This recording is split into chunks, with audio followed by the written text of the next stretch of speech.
आगामी पुणे लोकसभा निवडणुकीकरता माजी महापौर मुरलीधर मोहोळ, माजी शहराध्यक्ष जगदीश मुळीक आणि भाजपचे माजी राष्ट्रीय सचिव सुनील देवधर यांच्यासह अनेकांच्या नावांची चर्चा सुरू आहे।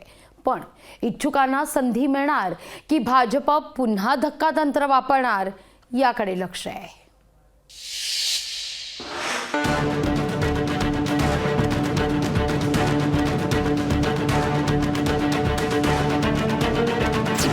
पुण्याच्या लोकसभा उमेदवारीसाठी इच्छुकांची भाऊगर्दी।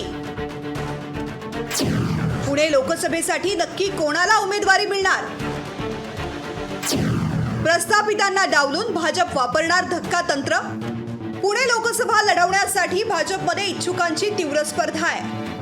राज्यसभा निवडणुकीत मेधा कुलकर्णींच्या रूपानं ब्राह्मण उमेदवार दिल्यानं आता लोकसभेला ब्राह्मणेतर उमेदवार रिंगणात उतरवण्याची शक्यता निर्माण झाली आहे। माजी महापौर मुरलीधर मोहोळ आणि भाजपचे माजी शहराध्यक्ष जगदीश मुळीक या दोघांमध्ये काटेकी टक्कर पाहायला मिळते। दोघांनीही लोकसभा निवडणुकीच्या दृष्टीनं तयारी केली आहे।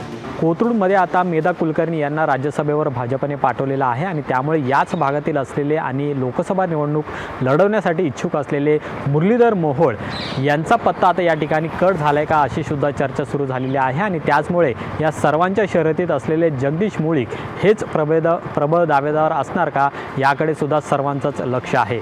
भाजपनं राज्यसभेसाठी कोथरूड येथील मेधा कुलकर्णी यांना उमेदवारी दिल्यानं अनेकांच्या भुवया उंचावल्यात, तर काहींची चांगलीच अडचण झाली आहे।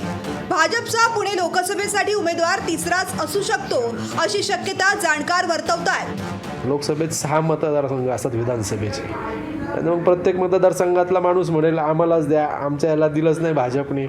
तसं पाहिलं तर होऊ शकतं ना ते। त्यामुळे हा विचार आपण करणं ते चुकीचंच आहे।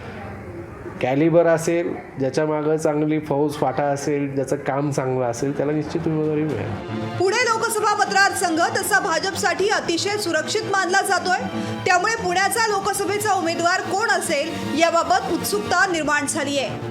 कसब्याच्या पोटनिवडणुकीमध्ये भाजपने ब्राह्मण उमेदवार न देता दुसरा उमेदवार दिला आणि त्यामुळे कसब्याची जागासुद्धा भाजपला गमवावी लागलेली होती आणि त्यामुळेच याचीच परतफेड करण्यासाठी आता भाजपने राज्यसभेवरती मेधा कुलकर्णी यांना पाठवलेलं आहे। मात्र येणाऱ्या लोकसभा निवडणुकीमध्ये कुणाला संधी दिली जाते हे पाहणं महत्त्वाचं आहे। पण यामध्ये प्रामुख्यानं मुरलीधर मोहोळ असतील, सुनील देवधर असतील आणि त्याचबरोबर जगदीश मुळीक यांचंही नाव चर्चेत आहे।